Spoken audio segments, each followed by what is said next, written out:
कहते हैं मीराबाई को जब जहर का प्याला दिया गया, उन्होंने भगवान कृष्ण का भोग लगाया, उनको अर्पण किया और वो जहर का प्याला पी गई। लेकिन वो जहर जहर नहीं रहा, फिर अमृत बन गया। भाव की शक्ति। तो ये वीडियो आज इसी के लिए है, भगवान श्री कृष्ण का एक भक्त का चमत्कार, या ये कहें कि भगवान ने भक्त के लिए जो चमत्कार किया उसके भाव को देख के। नमस्कार, welcome to our channel spiritual traveller. सबसे पहले गुरु वंदना। ओम ओम ओम। गुरु ब्रह्मा गुरु विष्णु गुरु देवो महेश्वरा, गुरुरेव परम ब्रह्म तस्मै श्री गुरुवे नमः। गुरु ही साक्षात पर ब्रह्म है, बिना गुरु के गति नहीं।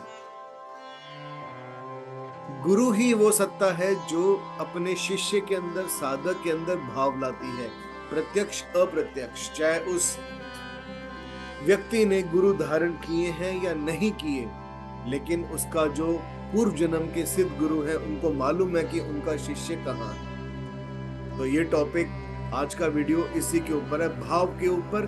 और कृष्ण भगवान की एक वो लीला जो उन्होंने कलयुग में दिखाई अपने एक भक्त के लिए, एक बहुत क्लोज भक्त जिनका नाम था मीरा। तो मीरा भगवान कृष्ण की, वो ये समझ लो कि वो तो कृष्ण की अपने आप को बांसुरी कहती थी, मैं तो कृष्ण की बांसुरी हूं। वो अपने आप को राधा समझती थी। इतनी क्लोजनेस, इतनी क्लोजनेस। राधा का मतलब भी वही कि जब मनुष्य भक्ति की पराकाष्ठा भी पार कर जाए। राधा नाम का उल्टा करेंगे तो धारा बनता है, धारा जो निरंतर बहती रहती है, निरंतर बहती रहती है। और वो भक्ति की धारा, तो धारा का उल्टा राधा। तो जब भक्ति की पराकाष्ठा हो जाए, जब कृष्ण और भक्त एक हो जाए, तो राधा। उससे पहले गोप। जब तक मनुष्य के अंदर अपना अहंकार है, उसको गोप कहा जाता है, गोपी कहा जाता है। ठीक है। तो मीरा उस लेवल की थी कलयुग के अंदर। तो लेकिन उस समाज के अंदर जब मीरा थी, तो जिस एरिया में रहती थी वहां पे कृष्ण की भक्ति नहीं होती थी। तो उनके परिवार वाले बहुत परेशान, बहुत यातनाएं दी। तो अंत में कहते हैं कि उन्होंने एक जहर का प्याला दिया। जहर का प्याला मीरा ने कृष्ण का प्रसाद समझा और कृष्ण को भोग लगाया मन ही मन द्वारा, और उनको उस प्याले को पी गई। और जो विष भरा था जिस प्याले के अंदर, वो विष ही कृष्ण ने हर लिया। वो हर लिया कृष्ण ने वो विष, और बचा लिया मीरा को। तो इतनी शक्ति होती है एक भाव के अंदर। तो वो भाव आपके अंदर भी है, हमारे अंदर भी है। लेकिन फर्क सिर्फ इतना है कि हम उस भाव को पाने का प्रयास करते हैं, नहीं करते। हजारों साल पहले वेद के अंदर यही ऋषि मुनियों ने गाया एक ऐसा मंत्र जो परमात्मा को अर्पण करवाता है, परमात्मा का बोध करवाता है कि परमात्मा हर जगह विद्यमान है, करने वाला भी परमात्मा। और वो मंत्र ऐसा नहीं कि सिर्फ भोजन के लिए परमात्मा को अर्पण किया जाए, नहीं। जीवन के अंदर खुशी आ रही है, गम आ रहा है, सुख दुख जो मर्जी आ रहा है, भगवान कृष्ण ने गीता में क्या कहा ना कि अर्जुन, जो कुछ भी है, तू जीते या हारे, सब कुछ मुझको समर्पित कर। केवल और केवल मैं ही सर्वोच्च हूं, मैं ही सर्वत्र हूं, मैं ही सर्वस्व हूं। मुझी में पूरा ब्रह्मांड समाया है। तो जब ब्रह्मांड ही स्वयं कृष्ण है, कृष्ण ही स्वयं ब्रह्मांड है, तो हम भी तो वही हुए ना, ब्रह्म ब्रह्म। तो मंत्र क्या बना? ब्रह्मार्पणम ब्रह्म हवीर ब्रह्माग्नो ब्रह्मणाहुतम ब्रह्मेव तेन गंतव्यम ब्रह्म कर्म समाधिना। अब इस मंत्र को भाव के साथ कैसे लेना है?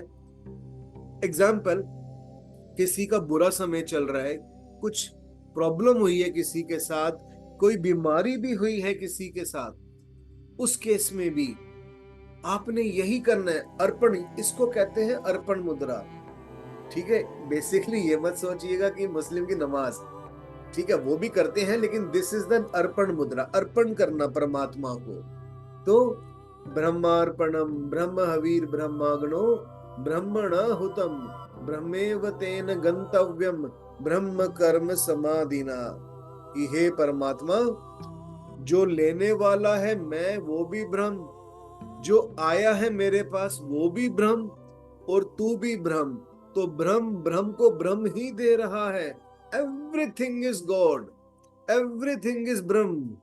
सब कुछ ब्रह्म है, सब कुछ परमात्मा है, वही ब्रह्म है। तो this is the power of ब्रह्मार्पणम। तो जब आप खाना खाते हैं, कुछ पीते हैं, तो उसमें से थोड़ा सा बाइट निकाल के, जो भी कुछ खा रहे हैं, थोड़ा सा एक इतना सा टुकड़ा निकाल के साइड पे रख दो, और उसको चाहे आप किसी नाली में भी डाल दो। उसको भूत यज्ञ कहा जाता है। जो को भूत खाते हैं, भूत अर्थात वो भूतनी जो हम यूट्यूब पे देखते हैं, भूत अर्थात वो सत्ताएं जो आंखों से नजर नहीं आती, छोटे छोटे बैक्टीरिया कीटाणु, ठीक है ना, वो लोग खाएंगे उसको, तो वो भूत यज्ञ बन गया। और अगर कोई बीमारी का भाव है, आपको कहीं से कुछ गिफ्ट मिला है, सबसे पहले ब्रह्मार्पणम बोलिए, सबसे पहले ब्रह्मार्पणम बोलना है, अर्पित करना है पहले ब्रह्म को, परमात्मा को, तभी उसका लाभ आपको पूर्ण रूप से मिल पाएगा। नहीं तो होगा क्या? अगर किसी को जीवन में बहुत बड़ी कोई पद मिल जाता है, उन्नति मिल जाती है, बहुत पैसा मिल जाता है, तो व्यक्ति के अंदर अहंकार आ जाता है। अहंकार नहीं लाना। ब्रह्मार्पणम की देने वाला ब्रह्म, करने वाला ब्रह्म, जो आया है वो भी ब्रह्म। आई होप कि ये वीडियो अच्छा लगा होगा। और जैसा कि मैंने बोला, कोई भी बीमारी है, आप पूरे दिन में 100 बार ब्रह्मार्पणम करोगे, हे परमात्मा ये जीवन तुमने मुझे दिया है ना, तुम ही मुझे निरोगी रखोगे। देखो, होगा तो वही जो संस्कार के अनुसार लिखा है, ठीक है, लेकिन एटलीस्ट इस भाव से, जब आप भाव की गहराई के अंदर डूब जाएंगे ना, miracles will be there, miracles होंगे वहां पे। ठीक है, तो हर चीज को, उस गंदी से गंदी बीमारी को भी, हे परमात्मा, हे कृष्ण, हे शिवा, हे गुरु, ये आपके श्री चरणों में मैं इसको समर्पित कर रहा हूं, कर रही हूं। ट्रस्ट मी, करके देखिए, बहुत ज्यादा पॉजिटिव होगा। लाइफ पॉजिटिविटी की ओर चली जाएगी आपकी।